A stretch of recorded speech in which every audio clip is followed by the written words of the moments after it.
Ngozi did not know the exact moment her marriage became a prison. Maybe it was the first slap. Maybe it was the day her husband locked her phone away. Or maybe it was the cold night she lay on a hospital bed screaming for help, while the man who claimed to love her stood beside her and refused to let the doctors save their child. That was the night love died, and fear took its place.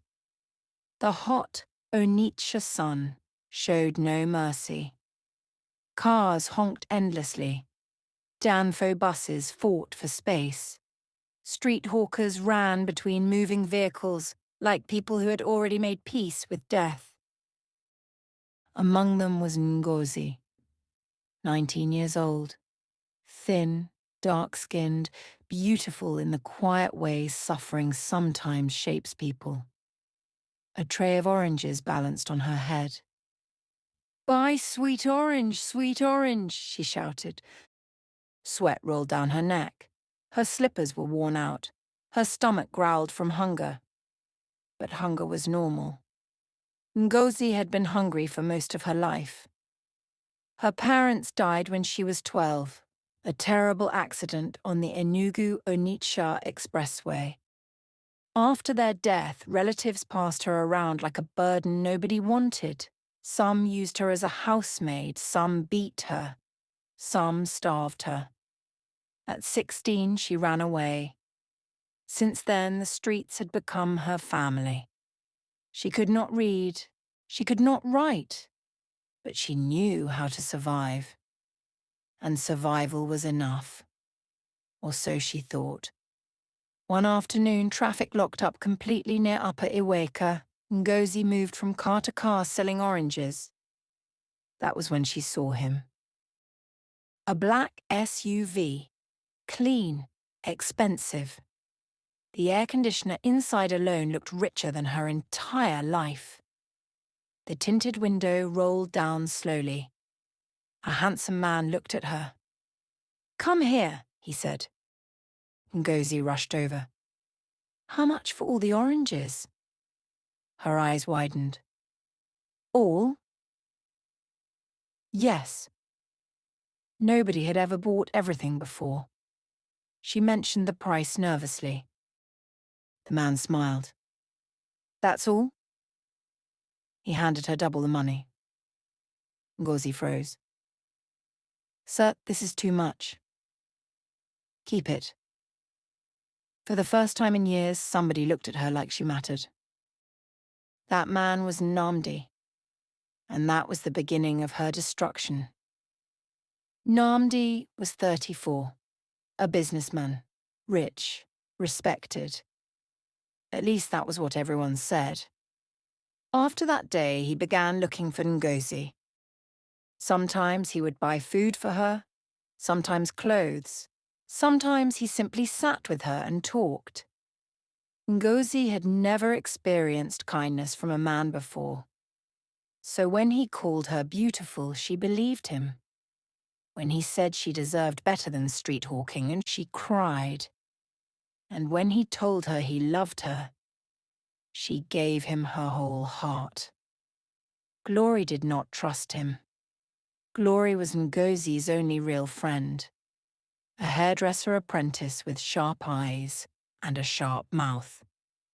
"That man talks to you like you are his property," Glory warned. Ngozi laughed. "You're jealous." "I'm serious. Why does he always ask where you are, who you're talking to? Why does he hate when you speak to other men?" "Because he cares about me." Glory shook her head. "No, that is not care. That is control." But Ngozi refused to listen. Because lonely people mistake control for love. And broken people cling to the first person who makes them feel chosen. 3 months later, Nnamdi proposed. Ngozi said yes before he even finished asking. The signs were everywhere. Nnamdi hated when Ngozi laughed loudly. "A married woman should behave with respect," he would say. He hated her friendship with Glory. That girl will spoil you. He hated when she asked questions. He hated when she disagreed. He hated when she delayed answering his calls. One evening he grabbed her wrist tightly because she greeted a male neighbor. "You think I'm a fool?" he snapped. Ngozi apologized immediately. Not because she was wrong, because she feared losing him. Glory became more worried. "Ngozi, listen to me carefully," she said one night. "He does not love you. He wants to own you." Ngozi became angry. "You don't understand. He rescued me from the streets." Glory sighed. "No man who truly loves you wants to control your breathing." But Ngozi was already trapped. Not physically, emotionally. And emotional chains are harder to break. The marriage changed everything. Or maybe it revealed everything. After the wedding, Nnamdi became colder. He controlled what Ngozi wore, what she ate, who she spoke to, where she went. Then one day, he took her phone. "You don't need it." Ngozi blinked. "But how will I call Glory? That useless girl again?" "She's my friend," Ngozi said calmly. "She's a bad influence," he retorted. Ngozi never got the phone back. Soon the insults began. "You're an illiterate. You should be grateful I married you. No other man would look at someone like you." Then came the first slap. Ngozi touched her cheek in shock. Nnamdi looked calm. Too calm. "You pushed me to it," he said. And somehow, she believed him. Because abuse never starts with violence. It starts with breaking a person's confidence until they believe they deserve the pain. Months passed. Ngozi became pregnant. She hoped the baby would change Nnamdi. Instead, he became worse. Sometimes he disappeared overnight. Sometimes strange women came to the house. One evening, Ngozi found lipstick on his shirt. Her hands trembled. "Nnamdi, are you cheating on me?" The slap came immediately. Hard. She fell against the table. "You ungrateful woman," he shouted. "I cheat so I don't stress you and the baby."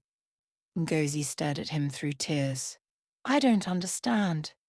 "You should thank me. Men who stay with only one woman become frustrated and violent." Ngozi became silent.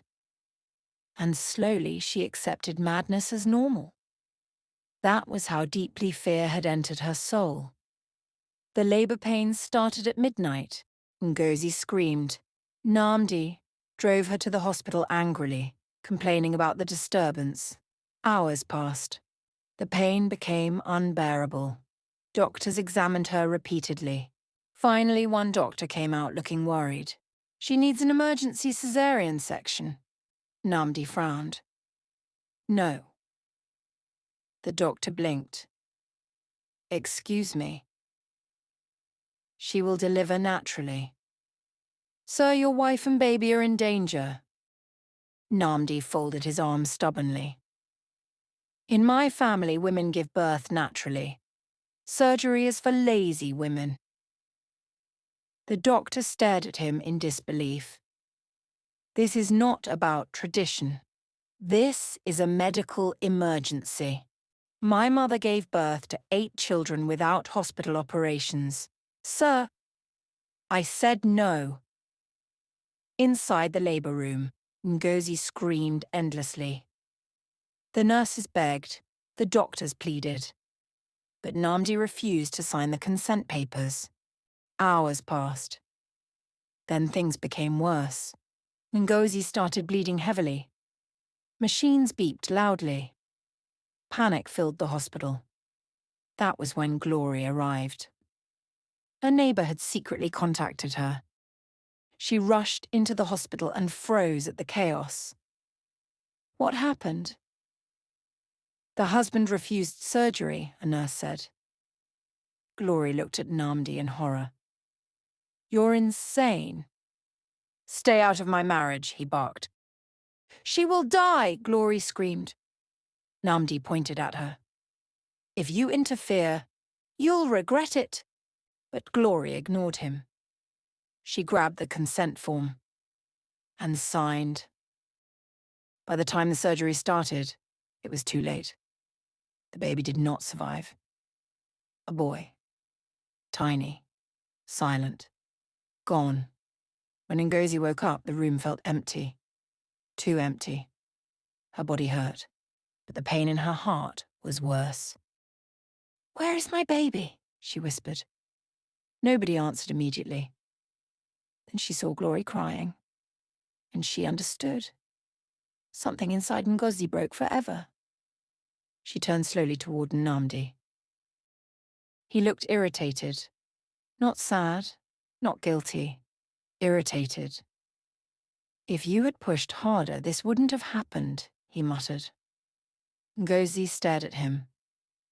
For the first time in years, she truly saw him. Not as a savior, not as a husband, but as a monster.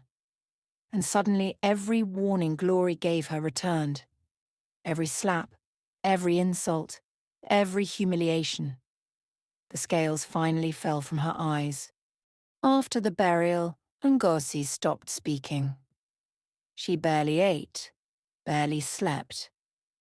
Sometimes she sat alone staring at walls for hours. One afternoon she looked into the mirror. The woman staring back looked older than 19. There were scars beneath her eyes, fear in her face. She could barely recognize herself. Then she remembered something. The child she lost. A wave of pain hit her chest.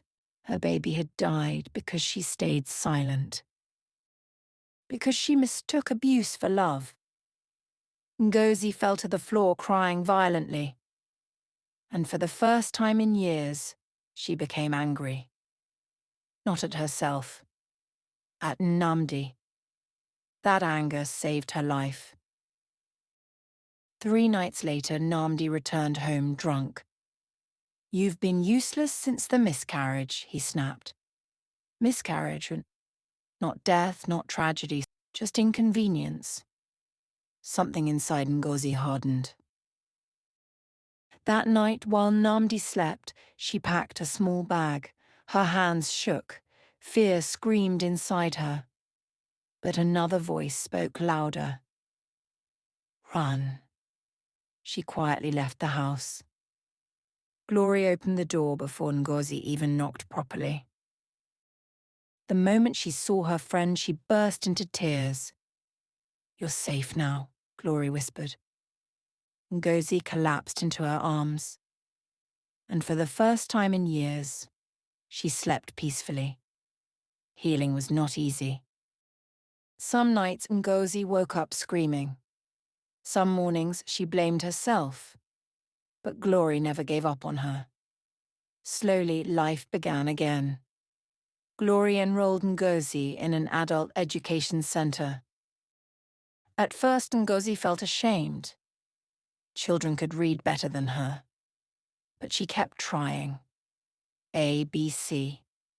Letter by letter, word by word. Ngozi rebuilt herself. Years passed. The quiet orphan girl transformed. She learned English properly. She learned business skills. With Glory's help, she started a small fruit shop. Then something unexpected happened. One day, a woman entered her shop crying. Her husband beat her regularly. As Ngozi listened, memories flooded back. And suddenly she understood something. Her pain was not meaningless. It could save others. That realization changed her life forever. Ngozi began helping abused women secretly. She began helping them in the little ways she can. She spoke in churches, she spoke in markets, she spoke in women gatherings. Her story spread. People began inviting her to events. The illiterate orphan girl who once sold oranges in traffic became a voice for broken women. And every time she stood before a crowd, she remembered the child she lost. That child became the reason she fought.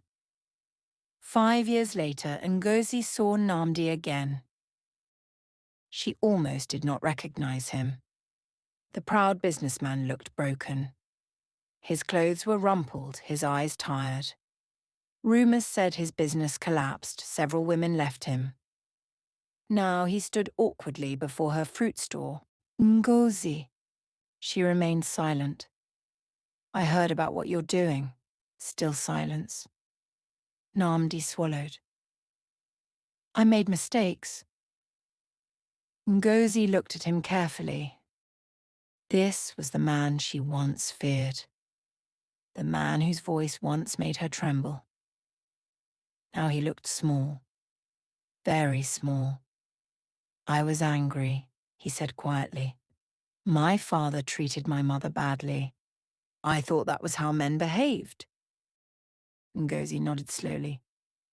Pain explains behavior, she said, but it does not excuse cruelty. Nnamdi lowered his head. I'm sorry, Ngozi felt something surprising. Not hatred. Peace. Because healing had removed the chains bitterness could have created. I forgive you, she said softly, but I will never return to you. Nnamdi began crying, and for the first time, Ngozi walked away without fear. Years later, Ngozi stood before hundreds of women at a conference in Lagos. Cameras flashed. The audience listened carefully as she spoke. I used to think love meant suffering, she said. I thought obedience meant silence. The hall became quiet. But real love does not break your spirit.